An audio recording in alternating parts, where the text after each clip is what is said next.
Last row में बैठ के उसको ब्लैक बोर्ड दिख रहा है, अपना किताब नहीं दिख रहा। इसका मतलब दूर का दिखता है, पास का नहीं दिखता। तो उसको क्या डिजीज है? Name the defect, hypermetropia. Hello everyone, welcome to Deepak tuition centre. आज हम लोग 2025 का जो साइंस का हमारा सीबीएसई 10 का जो सेट 2 पेपर आया है उसका हम लोग सेक्शन बी डिस्कस करेंगे। Section A, section C, D, E सब अपलोडेड है, उनका लिंक डिस्क्रिप्शन में गिवन है। तो अगर आपको वो आंसर्स चेक करने हैं तो आप उसमें जाके देख सकते हैं। सो चलो लेट्स स्टार्ट। पहला क्वेश्चन है, list the possible sources of energy required in decomposition reaction. Decomposition reaction में 3 टाइप का एनर्जी रिक्वायर्ड हो सकता है। पहला है हीट, दूसरा है लाइट और तीसरा है हमारा electricity. List any one type of with suitable example. इसमें तुम कोई सा भी यूज कर सकते हो। हम लोग हीट यूज कर सकते हैं, कैल्शियम कार्बोनेट, मतलब इसको लैंग्वेज में लिख के और फिर थोड़ा सा एक एक्सप्लेनेशन दे देंगे। Calcium carbonate breaks down to form calcium oxide plus carbon dioxide, chemical equation दे देंगे और हल्का सा राइटिंग में दे देंगे तो काम हो जाएगा। इसका और वाला भी डिस्कस कर लेते हैं। What is observe when hydrated ferrous sulphate crystals are heated in a dry boiling test tube. तो अगर तुम हाइड्रेटेड फेरस सल्फेट क्रिस्टल्स को हीट करोगे तो पहला तो वो क्रैकल करके मतलब बेसिकली टूट जाएगा, इन converted into fine powdery mass, और उसका जो कलर है, जो कैरेक्टरिस्टिक उसका डर्टी ग्रीन कलर है, वो चला जाएगा, वो फेड हो जाएगा। तो dirty green colour fades away और it crumbles into fine powdery mass. और give balanced equations for the reaction. तो फेरस सल्फेट FeSO4 ये होता है .7H2O। इसको जब हम लोग हीट करेंगे तो ये बन जाएगा FeSO4 plus 7H2O। Water of crystallization इसका उड़ जाएगा। सो दोनों ही और क्वेश्चन इजी था, लेकिन ऑब्वियसली पहला वाला बेटर था। अगर तुमको फेरस सल्फेट का .7H2O होता है नहीं पता होगा तो फिर बहुत दिक्कत हो जाएगा यहाँ पे। Giving reason, state the advantage of using baking powder over baking soda for the preparation of bread और केक। तो बेकिंग पाउडर का हम लोग इस्तेमाल इसलिए करते हैं क्योंकि पहला तो उसमें टार्टरिक एसिड होता है जो कि बेकिंग सोडा को न्यूट्रलाइज कर देता है, जिससे कि हम लोग को जो बेकिंग सोडा का जो थोड़ा बिटर टेस्ट होता है वो हम लोग को नहीं आता है। ऑल्सो कार्बन डाइऑक्साइड फॉर्म होता है जिसके कारण वो केक फ्लफी बनता है। तो दोनों रीजन मोर देन एनफ है। State the main function of arteries. Arteries का मेन फंक्शन क्या है? To carry oxygenated blood to the body parts. Why do they have thick and elastic walls? इनका thick और elastic walls होता है because arteries carry blood at very high pressure, और to मतलब balance the pressure, the walls have to be thick and elastic so that they do not burst open. Explain how proteins control the characteristic in an organism with the help of an example of short height trait in pea plant. तो ये कोई बहुत difficult question नहीं है, बस पढ़ा हुआ होना चाहिए।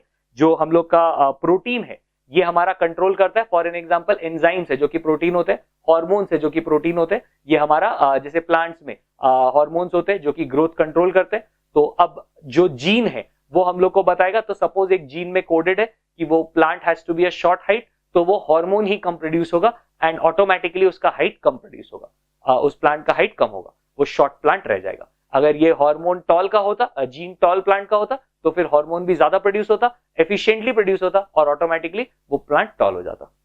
Name the information source for making proteins in a cell. Cellular DNA is the information source. थोड़ा और स्पेसिफिक जाए तो gene is the information source, but cellular DNA से मार्क्स मिल जाएगा। A student has difficulty in reading his textbooks but can read the blackboard clearly while sitting in the last row. Last row में बैठ के उसको black board दिख रहा है, अपना किताब नहीं दिख रहा। इसका मतलब दूर का दिखता है, पास का नहीं दिखता। तो उसको क्या डिजीज है? Name the defect, hypermetropia. उसके बाद दूसरा हमसे पूछा उसका 2 रीजन बताओ इस डिफेक्ट का। पहला, उसका आईबॉल जो है वो टू लॉन्ग हो गया, ठीक है, तो और सॉरी फोकल लेंथ उसका टू लॉन्ग हो गया और जो उसका आईबॉल है वो स्मॉल हो गया। आईबॉल शॉर्टेन हो गया या फिर उसका फोकल लेंथ लंबा हो गया। इन दोनों रीजन की वजह से उसको ये बीमारी हो सकता है। और इसको करेक्ट कैसे करेंगे? इसके लिए हम लोग कॉन्वेक्स लेंस लगाएंगे of appropriate power. But main important word क्या है यहाँ पे? Convex lens. इसका ऑपोजिट ऑप्शन जो और वाला है वो क्या है? Draw a ray diagram to show the path of ray of light falling obliquely on one of the refracting surfaces of a triangular prism. ये तो बढ़िया क्वेश्चन है, मतलब ऊपर वाला भी अच्छा है, नीचे वाला भी अच्छा है। अगर ऊपर वाले में किसी को हल्का सा भी शक है तो नीचे वाला तो बहुत इजी है। ये अगर हमारा एक ट्रायंगुलर प्रिज्म है,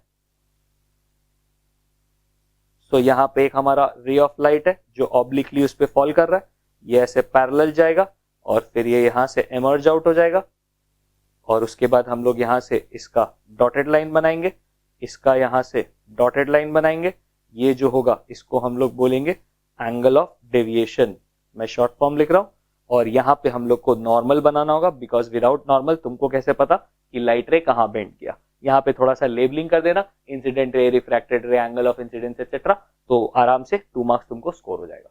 तो पेंसिल से अच्छे से डायग्राम थोड़ा नीटली बनाया होगा तो आराम से 2 मार्क्स मिल जाएगा। The voltage source sends a current of 2 ampere to a resistor of 40 ohms connected for it 5 minutes। 5 minutes मतलब 5 into 60 seconds। The electrical energy, energy जो कि हम लोग equals to I square RT, तो यहां पे तुम एनर्जी लिख सकते हो हीट के जगह पे।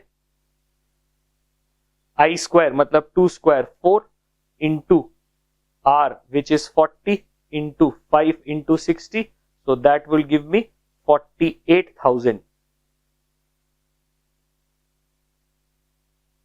जूल्स। तो ये हमारा आंसर हो जाएगा। तो इससे हम लोग ने सेक्शन बी कंप्लीट कर लिया, 2 मार्कर्स।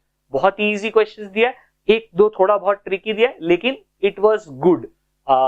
हमने सेक्शन, बाकी सेक्शंस भी कवर किया, बाकी सेट्स भी कवर किया, सबका लिंक डिस्क्रिप्शन में गिवन है। तो प्लीज अगर आप कोई दूसरे सेट के हो तो आप वो भी जाके देख सकते हैं।